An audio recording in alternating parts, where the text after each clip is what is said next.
The recently concluded 2021 NBA General Manager Survey showed some very interesting results, particularly when team executives were asked who they think was going to be the best player in 5 years' time among all rookies from the 2021 NBA Draft. And for sure, a lot of people would probably expect either one of the top two picks in Cade Cunningham or Jalen Green to top the list, but instead, it was the third overall pick, Evan Mobley, who came out as the guy who most GMs basically thought of as having the highest ceiling from his draft class, as he got 33% of the votes, just slightly edging out top overall pick Cade Cunningham by about 3%. And I mean, these surveys could basically mean nothing because of course, team situations among with other things could very much impact a player's development down the line, but these were also my exact thoughts regardless. I mean, I actually made a video just a few weeks before the draft talking about why I actually think Mobley has the most franchise-altering potential among all players from the 2021 draft, and if you want to check that video out, I'll just put the link in the description box below. But yeah, I mean, should it actually be that surprising that Evan Mobley is being viewed as this kind of generational talent, especially when you look at it, even in today's NBA wherein the game is shifting towards small ball play,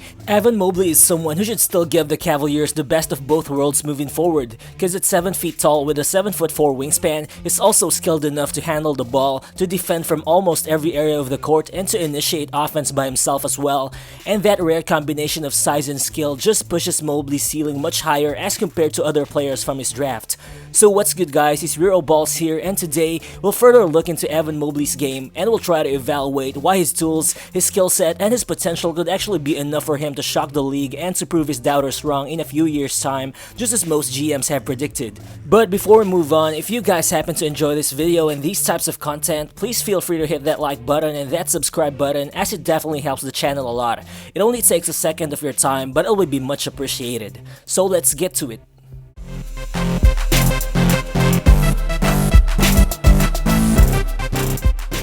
The Cavaliers have drafted some promising young pieces during the post-LeBron James era. I mean, Collin Sexton ranked 18th in scoring last season, Darius Garland is believed to be a future all-star and to break out anytime soon, and Isaac Okoro has also shown flashes as a talented two-way wing. But regardless, you can just expect a different kind of spotlight to be cast on Evan Mobley right from day one, since he's the highest drafted player that the Cavs have had in a while, and since he's believed to have the highest upside among all the Cavs' young core pieces. Well, during the Cavs' 5 preseason games, Mobley has averaged 8.4 points, 7.6 rebounds, 1.6 assists, and 1.6 blocks per game, and he's also just shot 42.6% from the field while only converting a subpar 25% of all his 3-point attempts. Well, of course, these aren't eye-popping numbers or anything, but I think it's not like a lot of people actually predicted Mobley to enter the league as the most NBA-ready rookie to begin with, and I think most people would agree that Mobley's development will potentially come with a lot of growing pains for a lot of reasons as well. But nonetheless, let's be real, the pressure to perform for Cleveland now shifts to Mobley,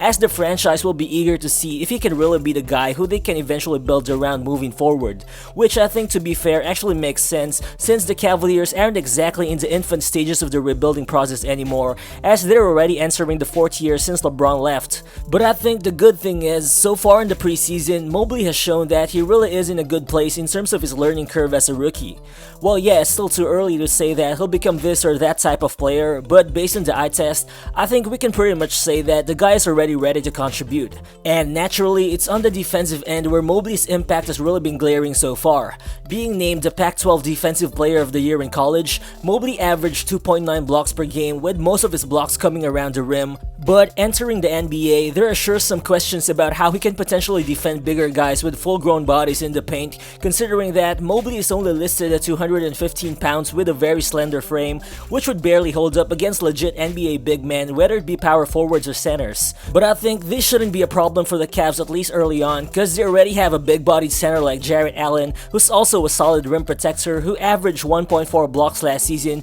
who could take on the Joel Embiids or the Nikola Jokic's, all while Evan Mobley still works on filling up his frame and bulking up, which means for the meantime, Mobley can simply focus on being more of a help defender, especially in the interior, which would actually help him protect his body as he adds up some muscle. And in the preseason, Mobley has actually shown how he can impact the Cavs as a help defender or as a last line of defense kind of guy. Just like in this clip, the Cavs are playing a simple drop coverage defense in the Bulls pick and roll, and even as Zach LaVine's explosiveness allows him to blow past Jarrett Allen, all Evan Mobley had to do was to use his length and his timing timing to block LaVine's shot. And again in here, watch how Evan Mobley just patrols the paint constantly. His mere presence forces a cutting Zach LaVine to make the extra pass to DeRozan, but then he also meets DeRozan at the rim for the block. But aside from meeting guys at the rim, Mobley can defend the perimeter too thanks to his mobility and timing despite him being 7 feet tall. Just like here, just when you thought that Caruso is too quick to catch off the dribble, Mobley's mobility and length just allows him to recover and to block Caruso's step back.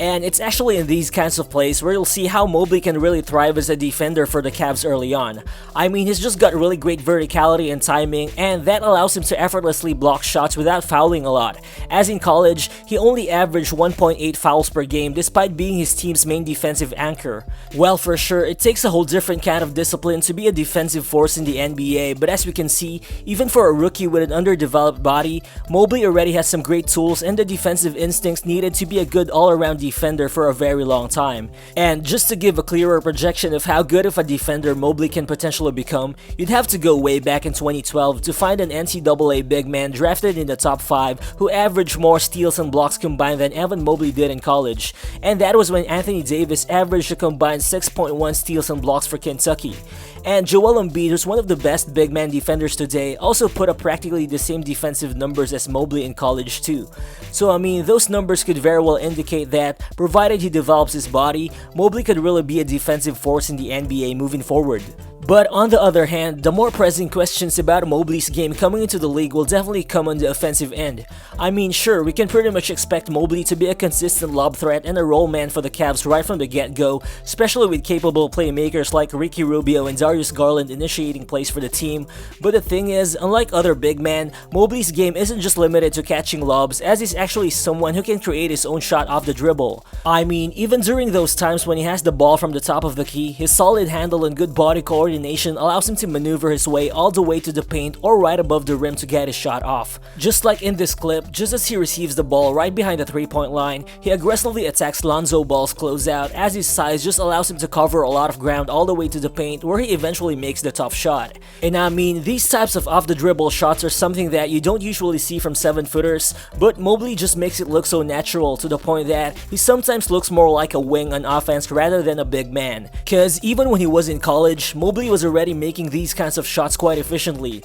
as according to Synergy Sports, he ranked in the 78th percentile among all NCAA Division I players when it comes to off-the-dribble shots, and again, that ranking looks more like where a wing player would be rather than where a big man would usually be. And I think another one of his skills that makes him look like a wing player who can operate in the perimeter is his playmaking. Well, I mean, based on the eye test, you'll see that Mobley has just good vision and natural passing instincts, which is also shown so far in the preseason. Just like in this clip, Mobley takes the ball coast to coast, then he hits Lonzo Ball with a behind the back dribble up until he finds Jarrett Allen underneath the basket for the easy flip shot. Then in here, as Mobley receives the ball from the elbow, watch how he uses a simple pick to move away from the defense, then his vision and his height combined allows him to throw the lob past Lauri Markkanen for the dunk. And these kinds of plays just show you that Mobley isn't your traditional 7-footer and that his skill set and positional versatility can really unlock a lot of lineup combinations for the Cavs, which means it's not really hard to imagine the offense thriving when it's paired with either one of Jarrett Allen or Lauri Markkanen in the front court.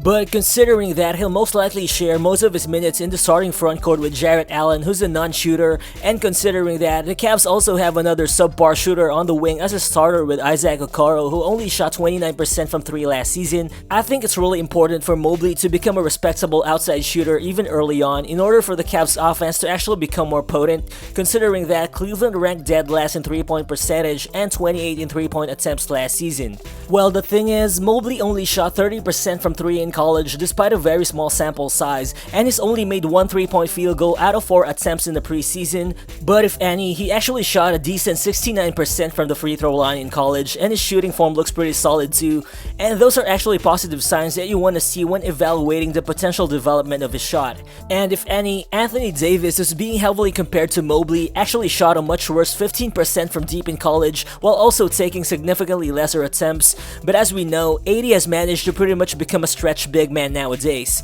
So I think the shooting consistency could take some time, but it's not really hard to imagine Mobley being a decent outside shooter over the next few years. Overall, by the looks of it, Mobley has a real chance to be a true franchise cornerstone just like AD and Giannis were for the past two NBA champions. I mean, both guys came into the league as skinny, close to 7-foot guys who eventually transformed their bodies and have developed the ability to protect the rim, to defend out to the 3-point line, and to just create their own shot. Well, for sure, there's no guarantee that Mobley can be that good, but I think it would all boil down to how the Cavs use him on the court and how he develops off it. And sure, he might not come in as the most polished rookie this season, but again, it's the tools, the skills, and the super high ceiling which after all made most GMs pick him as potentially the best player to come out of this draft class after 5 years.